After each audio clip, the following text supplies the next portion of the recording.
بسم اللہ الرحمن الرحیم۔ علامہ غلام احمد پرویز صاحب کی مائناز تصنیف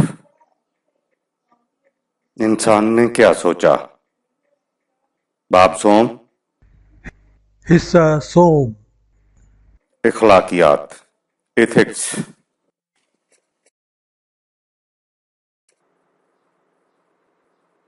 عقل کے میدان سے آگے بڑھنے سے پیشتر اس کے ایک اہم گوشے پر نظر ڈالنا ضروری ہے، اور وہ گوشہ ہے کانٹ کا نظریہ اخلاق۔ کانٹ کے نظریہ اخلاق سے متعلق مغربی مفکرین میں جو مرتبہ کانٹ کا ہے وہ ارباب فکر سے پوشیدہ نہیں۔ اس کی فکر 200 سال سے عالم افکار کو متاثر کیے چلی آ رہی ہے، اور اس میں کوئی کلام نہیں کہ بعض گوشوں میں اس کے مقام کی بلندی ابھی تک مسلم و بلا حریف ہے۔ عقل محض، پیور ریزن پر اس کی تنقید فکری دنیا میں کلاسک کا درجہ حاصل کر چکی ہے۔ اس کے باوجود وہ اخلاقیات کا معیار عقل ہی کو قرار دیتا ہے، لیکن اس عقل کو وہ عقل محض سے الگ تصور کرتا ہے اور اسے عملی عقل، پریکٹیکل ریزن سے تعبیر کرتا ہے۔ کانٹ کا نظریہ اخلاق مختصر الفاظ میں یہ ہے کہ نمبر 1، اس دنیا میں بلکہ اس دنیا سے باہر بھی کوئی چیز ایسی نہیں جسے بلا مشروط خیر محض کہا جا سکے سوائے نیک ارادہ، گڈ ول کے۔ یہ ہے کانٹ کے نظریہ اخلاقیات کا بنیادی پتھر۔ اس کی ساری عمارت اسی بنیاد پر استوار ہے۔ کانٹ کے نزدیک نہ تو اعمال کے خیر و شر ہونے کا معیار اس کے نتائج ہیں، اس لیے وہ آفاتی نظریہ اخلاقیات کا بطلان کرتا ہے، اور نہ ہی اس کے خیال میں دنیا حیات کے عقلی تجارب، امپیریکل ایکسپیرینس، خیر و شر کے متعلق کوئی یقینی معلومات ہم بہم پہنچا سکتے ہیں۔ خیر محض فقط نیک ارادہ کا نام ہے۔ اس مسلمہ کے دو ٹکڑے ہیں، ایک ول اور دوسرا نیک، گڈ۔ اب سوال یہ پیدا ہوتا ہے کہ ارادہ ول کسے کہتے ہیں اور گڈ ول کسے کہتے ہیں؟ شیخ اول کے متعلق کانٹ لکھتا ہے کہ کائنات میں ہر شے قانون کے تابع سرگرم عمل ہے، لیکن یہ خصوصیت صرف انسان صاحب عقل کو حاصل ہے کہ وہ قوانین کے تصورات، کانسیپشنز آف لاز کے مطابق عمل کرتا ہے، یعنی اصولوں کے مطابق۔ اس کا مطلب یہ ہے کہ انسان صاحب ارادہ، ول ہے، لیکن چونکہ اصولوں سے اعمال کا مستنبط کرنا عقل کا کام ہے، اس لیے ارادہ، ول، عملی عقل، پریکٹیکل ریزن کا دوسرا نام ہے۔ یعنی کانٹ کے نزدیک عملی عقل ہی انسانی ارادہ کا دوسرا نام ہے۔ جب انسان کسی کام کا ارادہ کرتا ہے تو وہ گویا اپنی عملی عقل کے فیصلے کو بروئے کار لانے کا عزم کرتا ہے۔ پالٹن کے الفاظ میں کانٹ کے نزدیک ارادہ کے معنی ہے وہ قوت جس کی روح سے انسان کسی قانون کے تصور، اصول کے مطابق کام کرنے کا تہیہ کرے۔ یہ تو ہوئی کانٹ کے نزدیک ارادہ، ول کی تعریف۔ یہ بھی دیکھیے کہ اس کے نظریہ کی روح سے نیک ارادہ، گڈ ول کی تعریف کیا ہے۔ اس کے نزدیک نمبر 3، وہ ارادہ جو کسی کام کو صرف اس لیے کرتا ہے کہ اس کا کرنا فرض، ڈیوٹی ہے، نیک ارادہ ہے۔ یعنی ہر قسم کے افادی تصور سے بے نیاز ہو کر فرض کو محض فرض سمجھ کر ادا کرنا نیک ارادہ ہے۔ کانٹ کہتا ہے کہ جس عمل میں خواہ وہ کتنا ہی نیک کیوں نہ ہو، ذرہ بھر بھی صلہ کی امید یا معاوضہ کا تصور شامل ہو جائے، وہ عمل خیر نہیں رہتا۔ اس کے نزدیک عمل خیر کی قیمت، ویلیو، وہ اصول ہوتا ہے جس کے مطابق وہ عمل ظہور میں آتا ہے۔ اس نظریہ کے ماتحت کانٹ کے نزدیک اصول بھی دو قسم کے ہیں، ایک وہ جو انسان کو کسی مقصد کے حصول کے پیش نظر آمادہ عمل کریں، انہیں کانٹ مادی اصول، میٹیریل میگزیمز قرار دیتا ہے، اور دوسرے وہ جو کسی مقصد کے تصور کے بغیر آمادہ عمل کریں، ان کا نام غیر استدلالی اصول پریوری میگزیمز ہے۔ اس کے نزدیک احساس فرض اس دوسری قسم کا اصول فراہم کرتا ہے۔